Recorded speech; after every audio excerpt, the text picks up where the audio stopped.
In today's video, I'm going to show you how to get the Snapchat widgets on your iPhone. It's super simple. So what you need to do is firstly go to settings, then scroll down to general, just to make sure that your software is up to date. It's after iOS 16. If it's before iOS 16, this wouldn't work because the widgets were added later.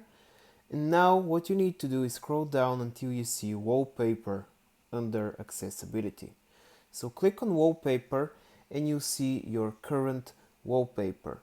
Now what you need to do is under lock screen you see a button that says customize.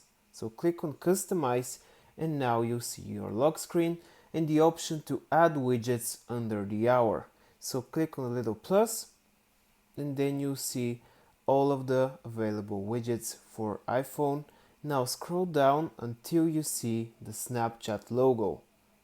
After you click on Snapchat, you see all of their widgets and you can just click on the one you'd like to add, and then after going back and clicking done, you are basically all ready and set up. So that was basically how to add widgets from Snapchat to your lock screen. Like and subscribe. See you in the next video.